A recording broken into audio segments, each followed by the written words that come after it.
adalah ibadah. Memilih pemimpin akan dipertanggungjawabkan di hadapan Allah Subhanahu wa taala.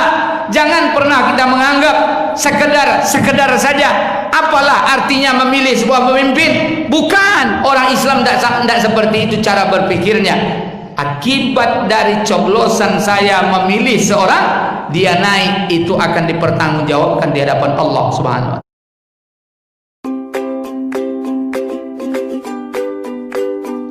Terima kasih buat kalian yang sudah klik video ini. Tapi jangan lupa ya, buat kalian yang belum klik tombol subscribe, silakan untuk klik tombol subscribe terlebih dahulu. Karena subscribe itu gratis. Dengan subscribe channel ini, kamu bisa support saya untuk terus upload hampir setiap hari. Ingat ya, subscribe itu gratis, tidak dipungut biaya apapun. Dan insya Allah, Bapak dan Ibu keluargaku yang dirahmati Allah Subhanahu wa taala, saya tengok tulisan di luar situ. Judul kajian subuh kita menyinggung sedikit tentang pentingnya pemimpin dalam pandangan Islam. Oi Ustaz, ikulah kaji tentang pemimpin ke Ustaz. Deklah dokek milih bupati ke tanggal 9 Desember besok, sehinggalah dibuatlah GSSB ke muararah etong kepada politik memilih bupati Rokan Hulu. Kalau saya jawab iya, bagaimana? Setuju enggak? Kalau saya jawab iya, bagaimana? Setuju enggak? Setuju itu maksudnya apa? Setuju enggak kalau kita mendapat pemimpin yang diridhoi oleh Allah Subhanahu wa taala? Allah Akbar.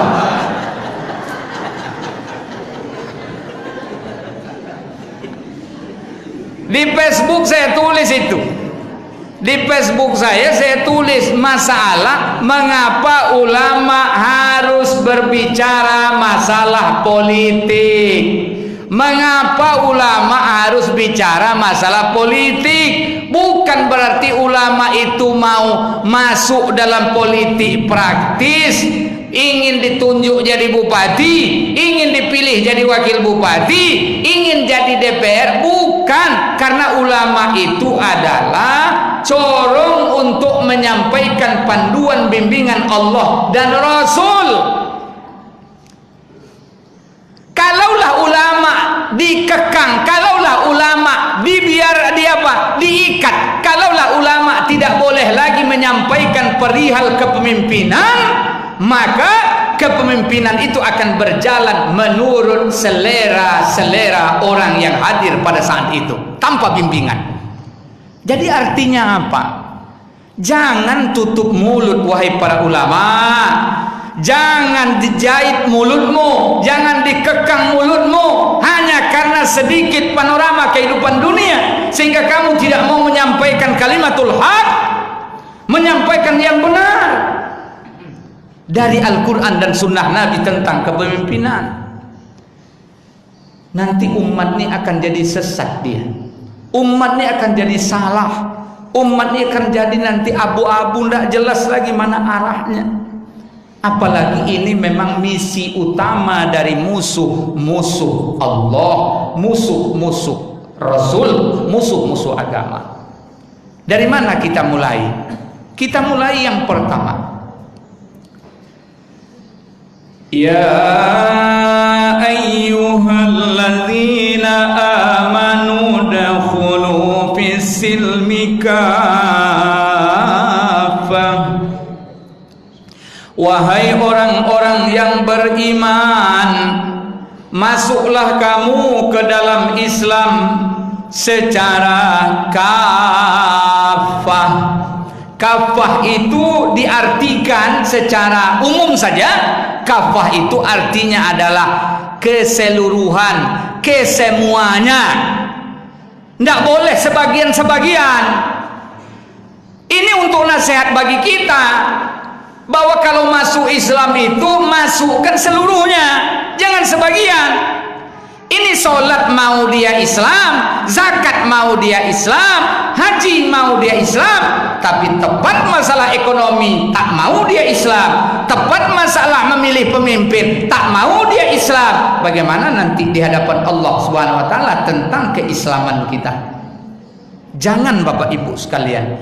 Itu sebabnya kita selalu dipaksa oleh lidah kita.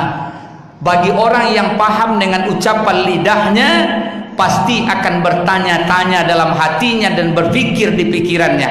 Nanti kalau Bapak Ibu sholat, pasti Bapak Ibu sebagian membaca kabiro.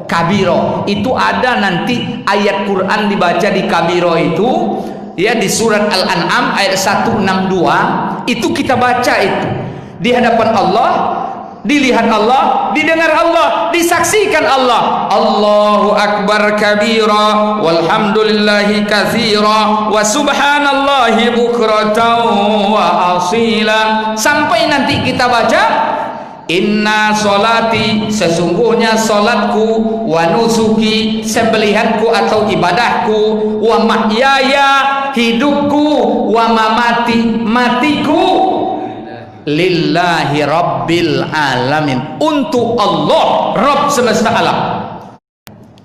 Imam Al-Mawardi dalam kitabnya, kitab As-Sultaniyah, ataupun nanti tentang pembahasan masalah siasah politik, itu beliau menyampaikan, dan ulama yang lain juga menyampaikan, tugas pemimpin yang dipilih itu ada dua. Ini Pak Camat ada nih, beliau pemimpin wilayah kecamatan. Pak Kades kalau ada wilayahnya Kades kedesaan, RT wilayah RT, ya kan? Kalau kita mau melihat dari sisi Islamnya, tugas pemimpin itu ada dua, dan nanti di akhirat akan diminta tanggung jawab. Kullukum ra'in wa kullukum mas'ulun an ra'iyatihi. Setiap kalian adalah pemimpin, dan setiap pemimpin akan diminta tanggung jawab terhadap apa yang dia pimpin. Fal imamu ra'in wa huwa mas'ulun an ra'iyatihi. Dan imam itu adalah pemimpin. Imam itu adalah pemimpin. Dia akan ditanya tentang rakyat yang dia pimpin. Ra'iyahnya akan ditanya dia. Bagaimana dia memimpin? Bagaimana disebutkan? Tugas pemimpin satu, iqamatuddin. Itu tugas pemimpin pertama, menegakkan agama. Itu tugas pertamanya, menegakkan agama. Dan itulah bedanya acuan kepemimpinan dalam Islam dengan yang tidak Islam. Kalau yang tidak Islam itu tidak ada iqamatuddinnya.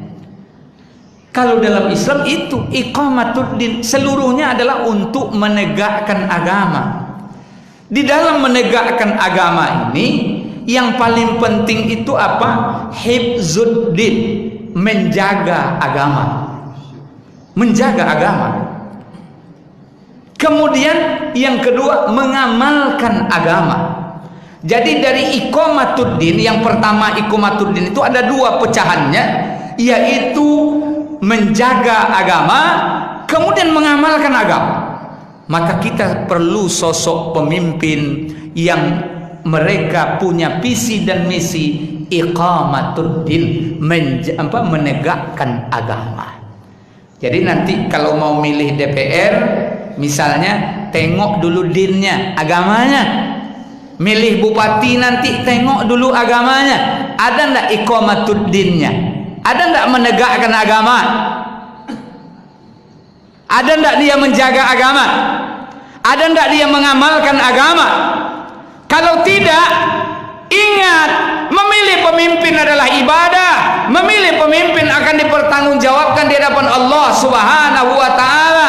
Jangan pernah kita menganggap sekedar saja. Apalah artinya memilih sebuah pemimpin? Bukan, orang Islam tidak seperti itu cara berpikirnya. Akibat dari coblosan saya memilih seorang, dia naik, itu akan dipertanggungjawabkan di hadapan Allah Subhanahu wa taala. Yang kedua tugas pemimpin itu adalah iqamatud dunya biddin, menegakkan dunia dengan agama.